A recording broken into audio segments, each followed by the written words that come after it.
gabi, 13 anyos na lalaki sa Quezon. Walang mga kamay, wala pang mga paa. Pero sa kabila ng kapansanan, handa pa rin siya makipagkarera sa hamon ng buhay. At natatanda niyo pa ba si Nanay Rosita ng Cavite na ating tinulungan matapos matanggalan ng isang mata dahil sa aksidente? Ngayon, mas lalo pa niyong masasaksihan ang makulay niyang kwento. Ako po, si Rafi Tulfo, ang kapatid mo.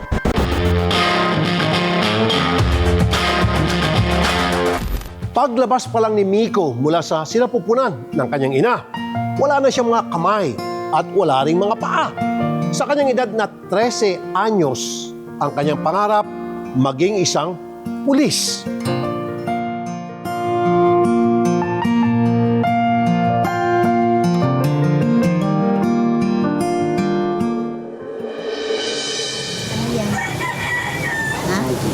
Project mo? Kailan mo sasaglit? Habang hinaharap ang mga gawaing bahay, tinuturuan din ni Nanay Florentina ang anak na si Miko sa kanyang assignments. Ganyan namin dinatnan ang mag-ina sa kanilang bahay sa General Nakar sa Quezon.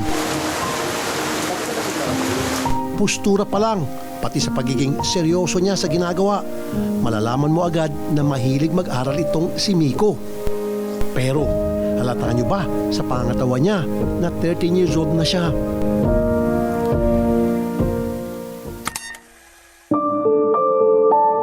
Napatrobak si Nanay Florentina sa panahong ipinagbubuntis pa niya si Miko. Ako po ay naglalako ng isda. Hindi ko po alam na ako po ay naglilihi na nung sa impanta. Ngayon po nakakita po ako ng fried chicken na yung pong inikot-ikot sa impanta sa may Banugaw po. Parang gustong-gusto ko po na yun. Hindi ko po naman makain. Pag bumili ako ay sa dami ng anak ko, ay pambaon na lang po nila at pambigas na laang. Kaya hindi ko po nabili siya. Umuwi po ako, di hanggang sa tingin na lang po. Tuwan-tuwa naman po ako pag nakakita ko siya. Sa mga unang buwan ng kanyang pagbubuntis, wala namang problema. Pero nung pasyam na buwan ang kanyang tiyan, Doon sa ultrasound po, ay hindi po pinakita sa akin yung ultrasound.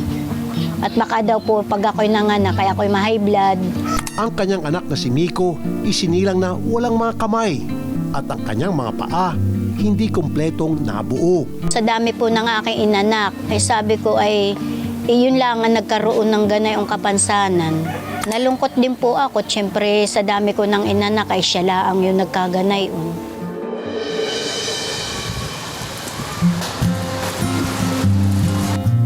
Sa kabila nito, tila naging swerte ng pamilya si Miko. Masipag pumasok sa eskwela at matataas pa ang marka. At bukod sa academics, bibo rin si Miko pagdating sa talent. Siya po ay mahilig siya ay sa talent niya ay sayaw. Masaya po para pong nakaka-proud po siya.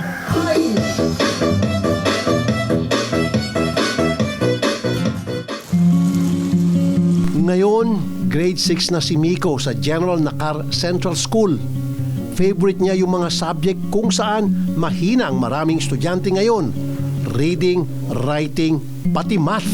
Nagpakitang gilas pa nga siya sa aming team sa pagsagot ng multiplication problems sa Pisara. Si Miko, nung nakilala ko siya, nag-improve siya sa socialization niya. Kasi noon, syempre, siguro, nahihiya siya kasi yung situation niya, tapos sa family niya, alam din siguro na minsan kulang talaga.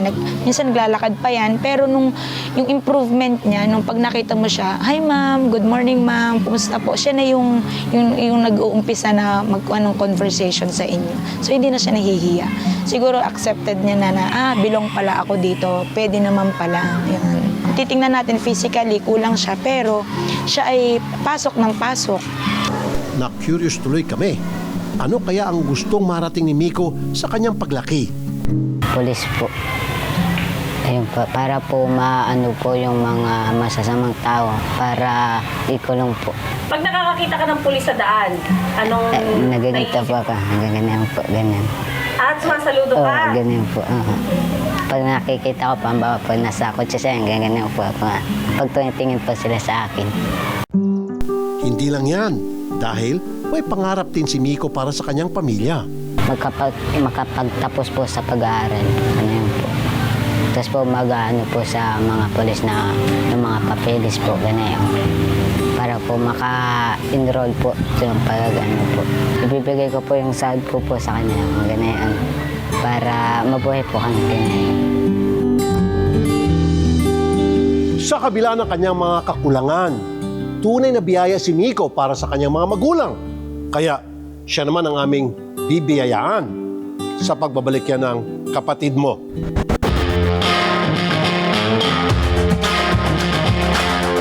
Kulang man ang parte ng katawan ni Miko, naging kumpleto naman ang kanyang pagkatao dahil sa support at pagmamahal ng mga nasa paligid niya.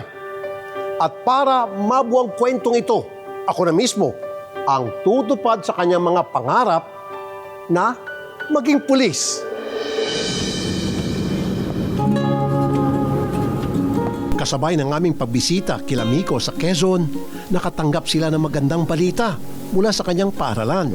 Yes po, confirmed po. Kinonfirm ko din po dun sa teacher na kagraduate na siya. Has, here.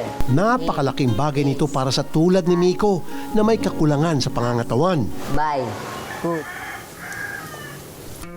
Isa pang pumipilay sa kanila ang kabuhayan. Paglalako ng isda ang pinagkakakitaan ng kanyang nanay Florentina sa loob ng mahigit isang dekada. Pagka po halimbawa po sa ang pakyaw namin sa isda, ay halimbawa po 180. Ginagawa ko po 200, may 20 po ako. Ay pag po ang lako ko po ma'am, may halimbawa 15 kilos, di ako may 300 ma'am. Di makakabili na ako ng bigas na NFA, tapos ay may ulam po naman binibigay.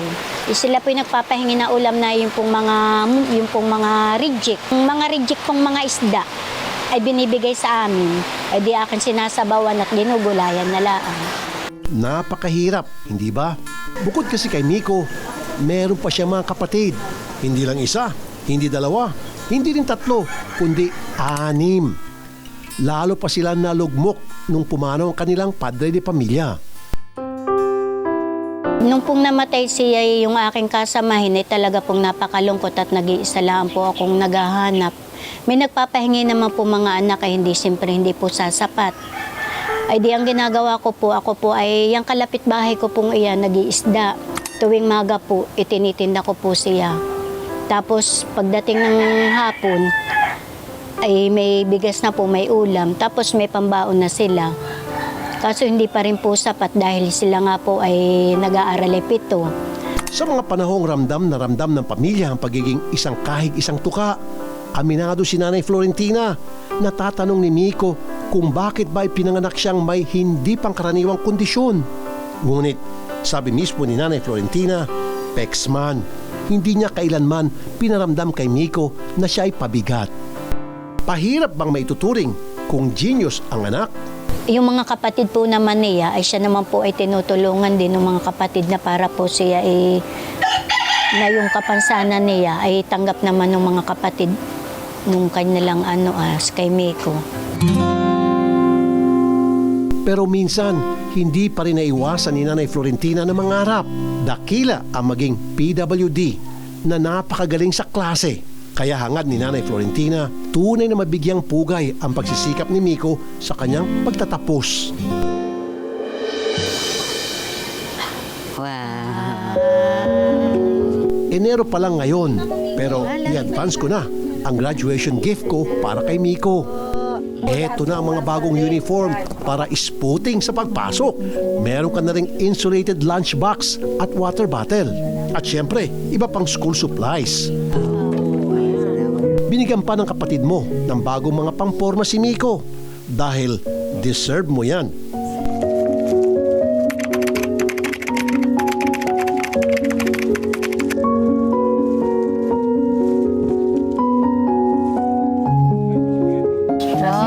Salamat po. Marami pong salamat kay Rapitol po sa inyo. At sana po pati po sa staff ni Rapitol po, yun lang po. Malaking bagay na po ito sa amin. At ito po ay matutuwa ang aking mga anak pagdating. Maraming salamat po. Pero, teka, hindi pa niya natatapos ang aming sorpresa. Dito sa kapatid mo, naniniwala ako na ang kahit anong pangarap, gaano mang katayog, kakayaning matupad. Kaya naman, sa maliit naming pamamaraan, tinupad namin ang biggest dream ni Miko. Pagdating sa Quezon Police Provincial Office, agad na nag-formation ng mga pulis. Sabay saludo sa future officer nilang si Miko. Pati hepe nila, sumaludo.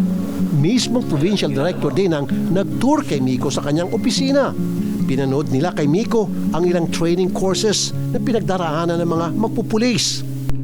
Feeling VIP talaga si Miko dahil guest of honor na, may certificate of appreciation pa. Certificate of recognition is awarded to Miko Cuerdo in grateful recognition of his esteemed presence during his courtesy visit to the office of the Provincial Director, Quezon Police Provincial Office. Pero teka, sample nga dyan ng battle cry. Magpugay kamay. Ha! Sa moment na ito, maliwanag pa sa sikat ng araw para sa amin at sa lahat ng iba pang nakasaksi. Natuto pa rin ni Miko ang pangarap na maging pulis. Huwag mo kaming bibiguin, ha? Yan, kaya pag naging pulis ka at naging hepe, yan, ang picture mo dito, mapapasama dito. Si Miko ay patunay na hindi mapipilay ng pisikal na kakulangan ang pag-asa magkaroon ng masaya at mas magandang buhay. Susunod, muli nating binisita si Nanay Rosita, ang ginang na ating nabigyan ng pag-asa matapos matanggalan ng mata dahil sa aksidente. Mas matutuwa kayo sa susunod niyang kwento sa pagbabalik yan ng kapatid mo. Birthday ni Nanay Rosita nang una naming itampok ang kanyang istorya dito sa kapatid mo. Marami rin siyang birthday wish na aking nabigyan ng katuparan. Pero ngayon, masasaksiyan nyo ang kanyang pinaka-ultimate dream come true.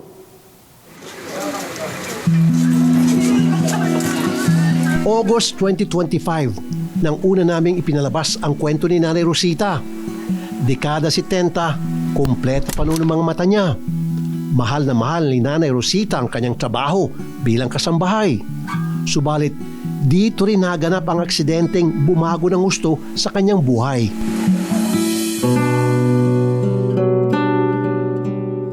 Pagkatapos kong maglaba, nagwalis ako, nagkaligo ako sa aso. Pagbukas ng amo ko, tama-tama pag ganyan ko, dito tumama, dito sa buto. Ano po tumama? Ito, bakal. Bakal ng... Bintana. Sa kabila ng grabing aksidenteng ito, nagpatuloy si Nanay Rosita sa pagkayod. Lumipas ang mga araw at mga linggo, hindi niya inalintana ang kanyang matang natuhog. Namamaga siya, hindi ko initindi. Sige pa kung trabaho, bisan lumalaki yan.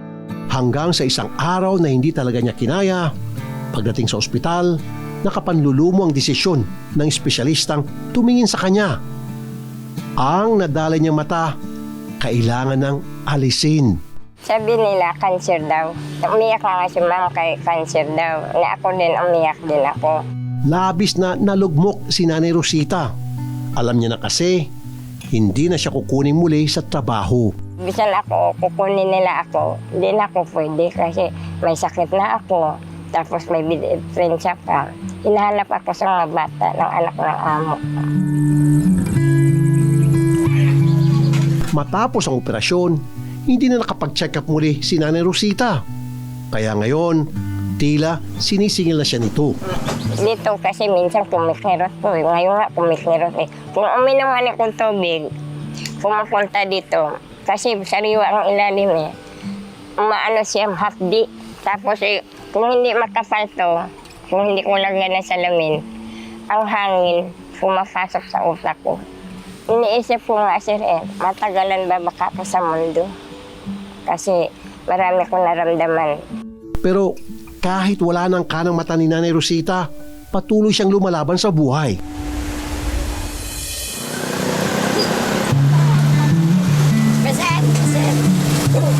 Yung taga alas 3 ng madaling araw, pumunta na ako dyan, bibili na ako basahan. Tapos magre-repack ako. Pagkatapos ko repack, mag-alok-alok na ako. Gasolinahan. Diyan ako maagang mag-standby.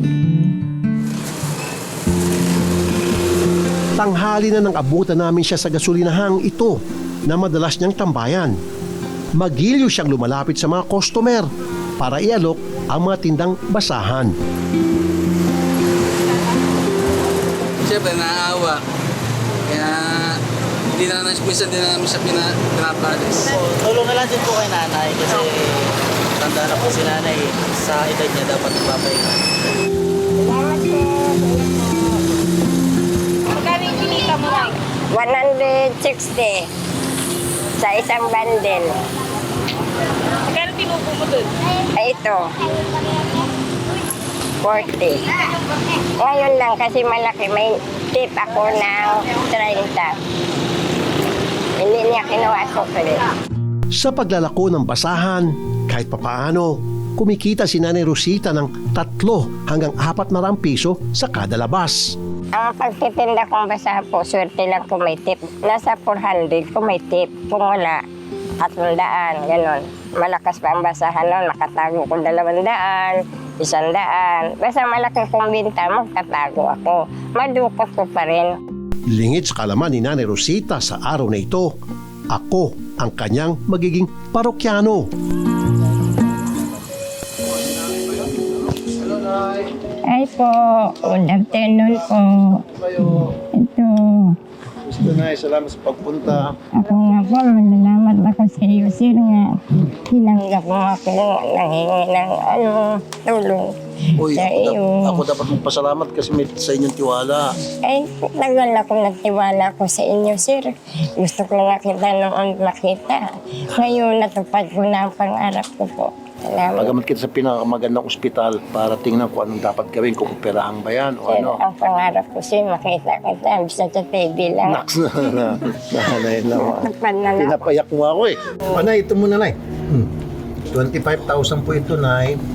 Para magamit nyo sa puhunan kung ano mang gusto nyo sa gamutan, ako nang bahala. Hindi magagalaw yun. Ganito, Nay. Opo. Ito gagawin ko sa'yo. Opo. Kinig ka, ha? Opo. I-check muna ng staff ko Opo. kung legit yung pabahay na yon. Opo. Pag legit, siyempre check natin sa NHA. Pag legit, bibiling ko na sa'yo. Ano Pabahay ka po? na, congratulations. Okay na, Nay. Okay na tayo, Nay. At heto, nalaman kong katatapos lang pala ng birthday ni Nanay Rosita nung kami nagkita. Kaya naman, hindi lang isa, hindi lang 2, at hindi rin 3, kundi 5 pa ang pinadala kong birthday gifts sa kanya. Maraming salamat yung binigay mong biyaya sa akin. Nakatanggap ka na ba ng ganyang karaming birthday gift dati, Nay? Wala. Ngayon ko lang nakita ganito. Hindi ko kalahin. Ganito palang binigay ni Sir Julio sa akin. Pero, hindi pa yan ang pinakamalaki kong regalo kay Nanay Rosita. May mas gaganda pa nga ba sa lahat ng naihandog namin sa kanya? Siyempre, meron pa. Abangan yan sa pagbabalik ng Kapatid Mo.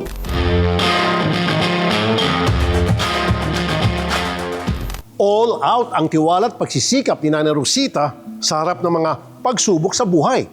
Kaya naman, all out din siyempre ang aming regalo para sa kanya. Pabahay ka na, congratulations. Okay na, Nay. Okay na tayo, Nay. Wala kang masabi po. Hindi po masikip na. Okay na, Nay. Okay lang yan. Yun ang inihiling ko sa Panginoon ko na kung makakusap kita. Si Nanay Rosita na rin ang nagsabi sa amin mula nang alisin ang kanyang mata. Hindi na siya muling natingnan ng doktor. Kaya para mas makasiguro tayo sa ibibigay nating tulong, kami na mismo sa Kapatid Mo ang kumuha ng espesyalistang titingin kay Nanay Rosita. Pag mga ganyan kasi, usually cancer siya, no? So, para bakbakin lahat, no? So, tinanggal na yung pisngi niya. Siyempre, wala na rin yung mata niya. And hanggang sa loob, nakikita na, no? Meron talagang specific na gumagawa ng mga prosthesis, no? Surgery, I don't think may tama pang operation sa kanya ngayon dahil medyo extensive kasi kung aayusin, and the goals will be the same. Nalaman namin mula kay Nanay Rosita na mayroon na pala siyang eye prosthesis.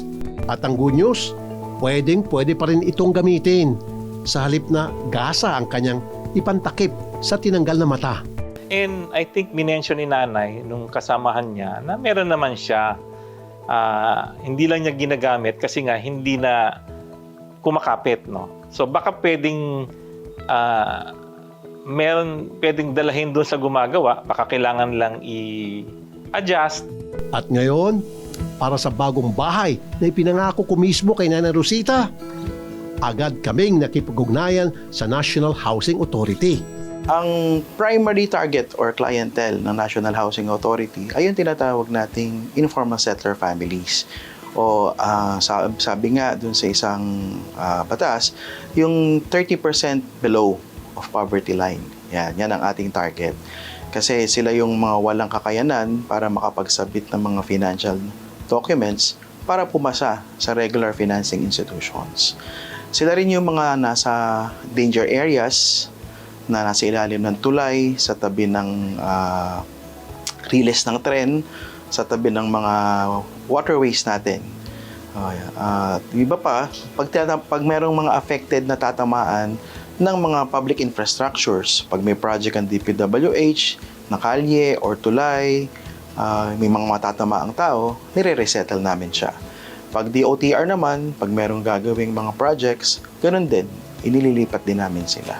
Ang good news, qualified para magkaroon ng sariling bahay sa ilalim ng NHA si Nanay Rosita. Actually, dahil nga si Nanay Rosita ay senior na, positive naman yung naging result ng kanyang case study. At nung ipinila namin siya doon sa designated area na saan niya gusto, meron naman tayong nakita sa Cavite. So we are targeting, I think, next week, baka mailipat na namin si Nanay Rosita. At makalipas ang ilang buwan, eto muli ang aming team kina Nanay Rosita. Ang hindi niya alam, hindi lang itong simpleng pangungumusta.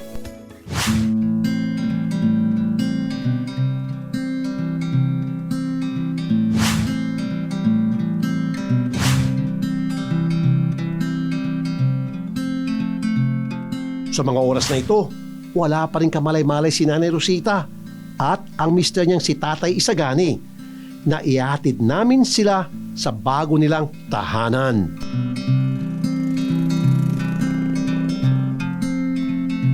Una namin itong pinakilala sa mag-asawa bilang model house. Ito yung itsura ng model houses daw nila eh. Sige, pasok po kayo dito, pasyalan lang natin ito. Ayan, may gamit din yung itsura. Yan, yan ang kwarto. Wow, may kaya. Model house to na, ito yung mga sample na bahay pa. Kasi bagong gawa daw itong part na to ng NHA. Pero ang inakala nilang sample lamang. Siya na palang tunay na nilang bahay mula sa NHA. Hello, Nanay Rosita. Ay, dito pala kayo. Hello Hi. po. Sa pangalan po ng aming General Manager, Joben Eitay, Opo. pinagkakaloob po ng National Housing Authority, Opo. ang tahanang ito para sa inyo. Hey, salamat, Ano po? Lord. Ha? Salamat. Ito po, at ito po yung susi niyan. Ito na, susi ko. Maraming salamat. Muling pinasok ni Nanay Rosita at na mister niyang si Tatay Isagani ang kanilang bahay. At sa pagkakataong ito, hawak-hawak na ni Nanay Rosita ang certificate mula sa NHA.